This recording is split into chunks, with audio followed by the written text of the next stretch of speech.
Bang Satria. Ya, gimana Mas Ted? Aduh. Kok kayaknya tarikan nafasnya? Iya, aku agak agak gelisah nih. Ada temenku, minggu lalu tuh baru dapat info bahwa dia di layoff. Oke. Jadi mendadak banget, jadi kayak nggak ada kabar apa-apa, terus kemudian Jumat sore dipanggil one on one dan langsung diinfokan kalau dia di layoff.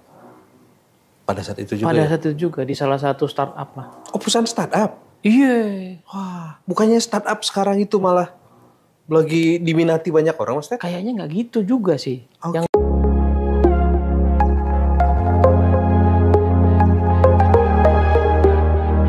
Yang paling nggak tuh memang lagi ada yang ngeri-ngeri gitulah. Nggak stabil. Padahal dia sebenarnya pemodalnya juga lumayan besar. Cuman mungkin tiba-tiba dihentikan aja kali. Kalau kita mau telisik nih, ada yang oke, ada yang nggak oke. Apa yang membuat ya kira-kira ya? Nah, itu dia pertanyaanku. Soalnya dulu kan pernah ada masanya ya kita kayak bangga gitu, keren ya kerja di startup. Bukan kita lah, maksudnya orang-orang yang kayak bangga gitu.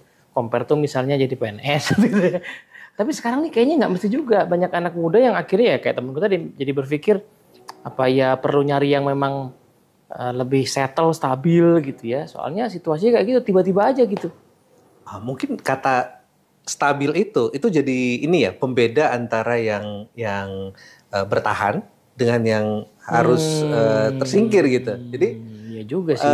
namanya startup kayak kita mau memulai usaha apapun ya pasti ada modal yang harus kita pakai dulu gitu ya. Iya betul. Tapi ada yang modal ini pada titik tertentu harus kembali lah gitu ya. Pada titik tertentu tidak hanya menghabiskan modal, tapi sudah menghasilkan sesuatu. Dan mungkin ada yang terlena nih, karena punya modal, sampai modalnya habis, terus belum memikirkan titik baliknya. Barangkali seperti itu, Mas Ted. Iya mungkin ya kalau kita dulu misalnya dengar orang-orang yang buka usaha kan dia punya modal, dia pasti nggak langsung untung ya. Dia bisa kira-kira let's say setahun lah gitu ya, atau 6 bulan lah. Gitu ya. Nah, kalau startup ini karena gede banget mungkin di awalnya jadi rasanya tuh kayak 5 tahun belum habis gitu. Terus pakai modal terus gitu ya.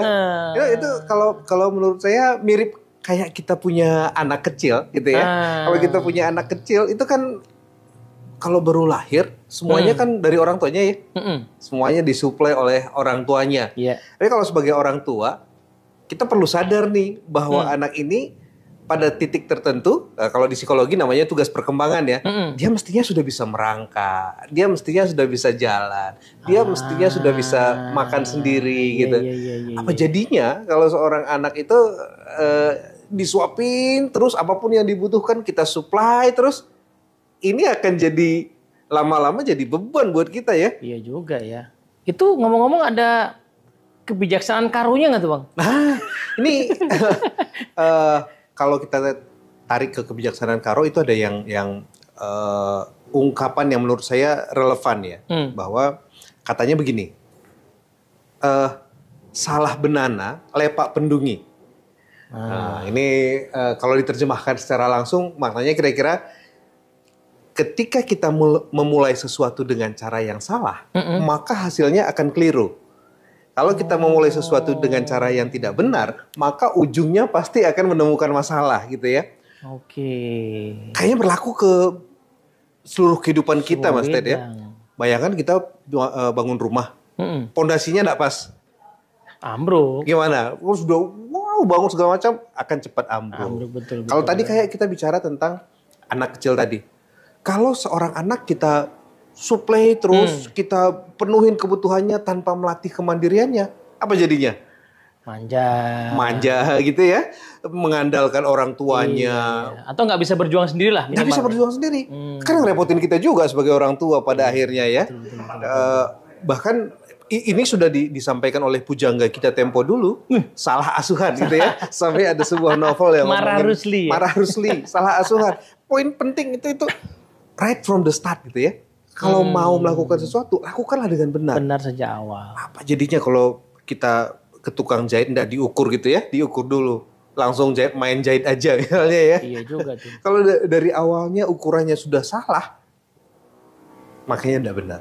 Jadi kalau dibalikin ke startup tadi ya sebenarnya yang akan sustain adalah yang benar sejak awal ya, memperkirakan ini kapan kita harus mulai profit gitu ya, sehingga fundamentalnya beres gitu kan, jangan terlena.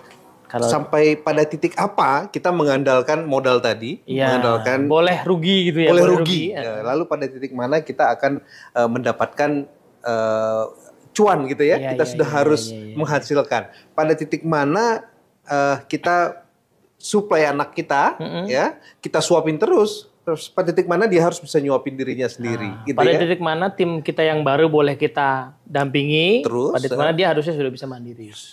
Iya. Kan banyak tuh kalau kita bawa ke konteks kepemimpinan, banyak orang yang ini kan mestinya sejak awal sudah benar ya. Kan banyak yang pemimpin yang sejak awal sudah khawatir kalau orang ini berkembang, saya tersingkir gitu ya. Ketika dia memulai dengan selalu menjadikan anggotanya tergantung pada dirinya, ya sudah, dia yang tidak akan kemana-mana gitu ya.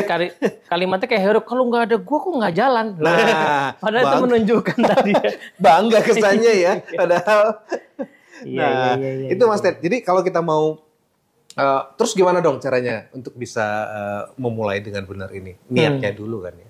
Iya. Ketika memulai sesuatu, niatnya itu apa sih? Gitu. Niatnya dulu harus benar nih. Betul. Kalau niatnya udah benar, ya ke belakangnya udah benar juga, keliru juga. Niat tuh sama kebaca juga ya. Kebaca lah di keseharian kita ya. Betul. Ya. Dan ngomong-ngomong Yude, Bang Satria, ini kayak situasi politik belakangan ini. Tapi nggak usah kita bahas di sini ya. Nggak usah dibahas di sini lah. Yang jelas, berarti bener ya temanku tadi bilang pas dia habiskan layoff nih, oke dia lagi cari kerja, ya intinya dapat dimanapun dulu oke lah. Tapi kayaknya dia juga harus melihat fundamental dari organisasinya. Betul. Cari organisasi yang settle lah gitu ya. Dia juga harus melakukan pilihan yang tepat sejak awal. Ya. Dia melakukan pilihan yang tepat sejak awal karena bisa jadi sama-sama lulus dari perguruan tinggi yang sama dengan IPK yang nyaris sama misalnya ya. Tapi kemudian setelah bekerja, yang satu penghasilannya gede, yang satu penghasilannya kecil. Ya udah segede yang satunya. Padahal jabatannya apa? Sama, pekerjaannya sama. Lalu yang membedakan apa? Ketika negosiasi gaji di awal beda. Right from the start gitu ya. Yang di sini sedikit di atas UMR oke lah gitu. Yang di sini mikirnya, masa di atas UMR doang 2 kali dong gitu ya. Bisa. Dari awal. Atau juga lebih mendasar lagi ya, mulai dari kerjaan yang memang bisa membangun karakter sama kompetensinya ya. Sehingga nanti ya kalaupun ada apa-apa ya gampang nyari yang lain gitu. Karena dia kuat, strong gitu. Wah, makasih nih Bang Satria. Saya jadi dapat inspirasi, tak sampaikan ke dia kalau gitu ya. Oke. Aku ketemu dia dulu ya.